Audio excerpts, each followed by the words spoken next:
फकीर मोहम्मद खोसे जे पधर ते असांजो वॾो भाउ लखानो मुस्तफ़ा उन्हनि जी मेज़बानी में तव्हां सभिनी दोस्तनि जो थोराइतो आहियां। कोहिस्तान में अक्सर कचहरी सिंधी अदबी संगत सॼे कोहिस्तान में केॾी महिल असां ॾिसंदा आहियूं त सरीअ जे तरफ़ नूरियाबाद जे तरफ़ या अञा बि पहाड़नि में थींदी आहे। मां अक्सर जावेद खे चवंदो आहियां त मुंहिंजे लाइ त ॾाढी इंस्पायरिंग आहे। मुस्तफ़ा बरसातुनि में कोहिस्तान जे पहाड़नि में ईअं वेंदो आहे, ॿ ॻाल्हियूं लॻंदियूं आहिनि मूंखे। हिकिड़ो त लॻंदो आहे या त जीअं कंहिंजी सोचींदो हुजे त मुंहिंजी उमिरि आहे पछाड़ी आहे, ॿियो वरी माण्हू जे ईअं सोचंदो आहे त मुंहिंजो वतन आहे उहो वारजंदो थो वञे। ॿ हिकिड़ा अहसास उहो पहिरियों चूंडण वियो त मूं मैसेज कयोमांसि यार असांखे बि खाराइजे, मोकिले ॾिनासीं।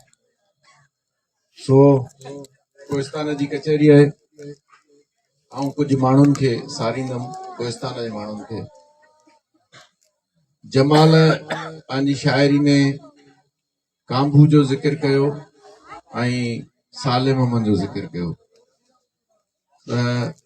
जमाल साले मोहम्मद जे पधर ते वेठासीं असां दोस्त, उते बहरिया वारा ॾींहं हुआ जॾहिं अञा बहरिया जी पखेड़ पे थी ऐं बहरिया जॾहिं मोल जे तरफ़ वधी पे त मूंखे यादि आहे को 250 माण्हू मोल जा घुराए मूंखे चयईं त इन्हनि सभिनी जी हिकिड़ी दरख़्वास्त ठाहे सुप्रीम कोर्ट में लिखो। उन वक़्तु पंहिंजे वास्तेदार कंहिं सुप्रीम कोर्ट जे जज खे मुंहिंजे साम्हूं चयोसि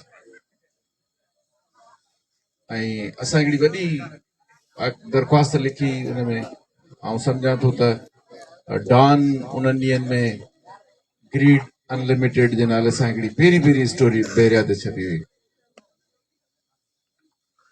उनमें आख़िर में मूं लिखियो त ड्राफ्टेड बाय मी अंडरसाइन पंहिंजो नालो, जीअं मां विटनेस हुजां। चयो वेंदो आहे त मां अलाए कंहिं मोकिली अलाए काॾे वई, एप्लीकेंट त सभु हुआ। ऐं उन में सॼी वार्ता असां लिखी हुई त कीअं कोहिस्तान जूं ज़मीनूं खाता जेके अंबनि ॾाॾनि जा असां कोन तब्दील कराया दुरुस्त नमूननि सां, पोइ कंहिं हिकिड़े भाउ जे घर मां उहो कढी खातो ऐं पोइ वरी कीअं उहो खातो फेराए उन जा एकड़ वधाए ऐं असांखां कीअं ज़मीन खसनि था, उहो सॼी वार्ता हुन में लिखीसीं। त साले मोहम्मद खे चयोसीं पिए त तव्हां लिखण दाह करण जी हद काफ़ी कान्हे, तव्हां मज़ाहिमत छो कोन था कयो। त कोहिस्तान जा लिखंदड़ वेठा हो, उन ॾाढी असांजी तवका खां ॾाढी वॾी ॻाल्हि कई। जावेद वेठो आहे, उन ॻाल्हि जो विटनेस आहे। चई त मज़ाहिमत कोहिस्तान मज़ाहिमत चई त बहरिया खां वधीक मुंहिंजी मज़ाहिमत तॾहिं बि ठही जॾहिं कांबू वारियो पियो। चई बुक्ठी थियण जो टाइम उहो, पर असां जेको आहे सो पाण में हाल न सारियो या असां उहो भड़को न खाई सघियासीं। दुर्मोहन पालारी साहब जी हाणे ताज़ो वरसी हुई, उनमें रहमान साहब रहमान गुल गुफ़्तगू कई, कोहिस्तान जी तारीख़ ते ॾाढो उन ॻाल्हायो, उनजी अवाइली तारीख़ ते, उनजे हीरोज़ ते। दुर्मोहन साहब मूंखे यादि आहे त आउं हिकिड़े दफ़े सरीअ वेंदड़ रस्ते ते किथे वेठो हुउसि, उते साईं भाया असां गॾु वेठा हुआसीं। हिकिड़ो कराची जो सेठियो ज़मीन वठण पियो चाहे, उहो बि उते आयल हो ऐं 2 मक़ामी पालारी उतां जा ब्रोकर्स जेके आहे उहो हुन सां गॾु हुआ, उहे बि इतफ़ाक़ सां उते आया। उन टाइम ते उहे जेके 2 लोकल पालारी हुआ उहे मूंखां वाक़िफ़ कोन हुआ, हालांकि दुर्मोहन साहब मूंसां गॾु वेठो हो। त तारुफ़ करण जे नाले में उन मूंखे चयो त तव्हां उतर जाओ। उन ते ॾाढो दुर्मोहन साहब रिएक्शन कयो, चई हिननि माण्हुनि खे खणियो तूं वतन खपाइण धरती खपाइण जे पुठियां ई भई ही तोखे उत्तर जो लॻे थो न हिते। सो अॼु पहिरीं ॻाल्हि जेका हिते असां पहिरीं शाइरी के नौजवान वटां ॿुधीसीं, उहा 6 केनालनि जी मुतलिक़ हुई। ऐं सिंधू असां सभिनी जो सभु कुझु आहे, माउ आहे, पीउ आहे। सिंधू जेकॾहिं दरिया जी निस्बत सां उनखे मुज़कर में ठाहींदा आहियूं त दरिया ख़ान नालो करे रखंदा आहियूं, पोइ उहो कॾहिं पुटु हुजे त पीउ बि थी वेंदो आहे। जेकॾहिं उनजो नालो सिंधू, जीअं इस्माइल ॿुधाए थो, त उनजो जेकॾहिं असां सिंधू रखूं त उहा धीअ बि थींदी आहे, पोइ वरी माउ जो रूप वठंदी आहे। त असांजो माउ आहे, पीउ आहे। ऐं वतन सभई दुनिया जूं तहज़ीबूं जेके आहिनि उहे नदियुनि जे किनारनि ते, दरियाहनि जे किनारनि ते उन्हनि जो पाणीअ तां वजूद आयो आहे। ऐं हर वतन खे पंहिंजो कोहिस्तान बि थींदो आहे, पंहिंजो रेगिस्तान जीअं असां वटि थर आहे उहो बि थींदो आहे, पंहिंजो काछो बि थींदो आहे जीअं असां वटि काछो आहे। त इहो असां सभिनी जो वजूद हिन सिंधू दरिया जे करे आहे। त हुनजो हिन कोहिस्तान सॼे मां को वाह न निकिरंदो हुजे, का वाह वहे ऐं का ज़मीन सैराब कंदो हुजे, भले न निकिरे, पर पाण सभिनी जो वजूद सिंधू दरिया जे करे आहे।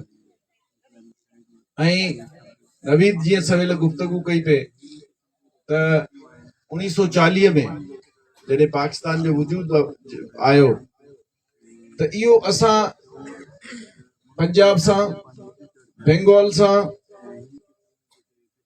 बलोचिस्तान सां, केपी खैबर पख्तूनख्वा सां असां गॾिजी हिकिड़ो 40 में करारदाद असांजे वॾनि पास कई त मुस्लमाननि जे अक्सरियती इलाइक़नि में हिकिड़ो असां गॾियल फेडरेशन ठाहियूं था, गॾियल मुल्क था ठाहियूं, उहो पाकिस्तान हूंदो। पाकिस्तान ठहण खां पोइ 60 में जे ॾहाके में अयूब खान 3 दरिया विकिणे थो, पंजाब बेस्ड दरिया आहिनि।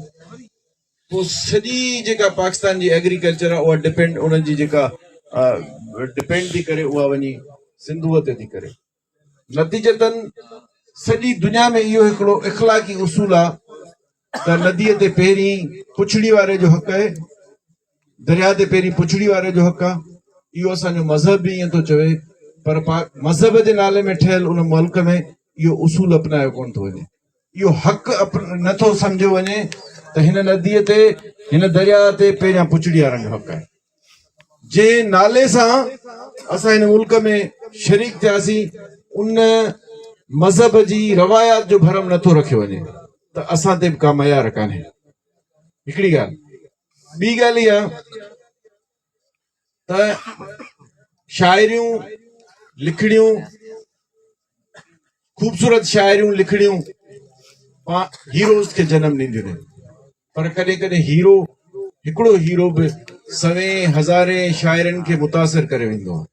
आउं तव्हांखे नंढिड़ो मिसाल ॿुधायां। बहरिया जी जदोजहद जंहिंमें लखे माण्हू शरीक थिया, उन जनम कीअं वरितो, उनमें का हाम कोन था हणूं, मां तव्हांखे ॿुधायां थो रियल ॻाल्हि छा आहे। चाचे फैज़ू सां ज़िंदगी में का मुलाक़ात कोन्हे, पर उनजी ॻाल्हि सॼी सिंध खे ॿुधल आहे। चाचे फैज़ू जी जेको आहे सो गबोल जी सभिनी खे ॿुधल आहे। जॾहिं गुज़ारे वियो, ऐं सम्झां थो शायदि 7 ॾींहं कोन थिया हूंदा, असां उनजी क़बर ते वियासीं ऐं उनजे क़बर जे वटि बीही जेॾीमहिल हीअं बहरिया खे ॾिठो पियो न, त जावेद मूंसां गॾु हो शायदि, त मां चयो ॾिस बहरिया खे नुस्ख़ विझी वियो, उतां टर्न थी थिए सॼी बहरिया।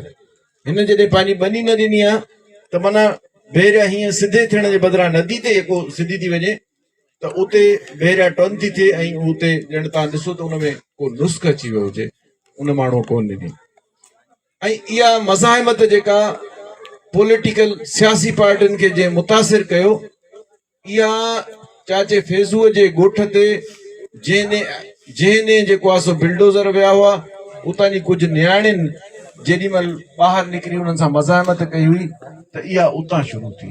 उन खां पोइ जी कहाणी भले केरु लेखक कीअं लिखे असांखे सॼी ख़बर आहे, पर उतां जी कहाणी पोइ शुरू थी थिए। माना जेकॾहिं चाचो फैज़ू न हुजे हा त उनजी मज़ाहिमत न हुजे हा त उनजे ॻोठ मां इहा रड़ अहिड़ो वॾी ॻाल्हि अहमियत रखे ई कान।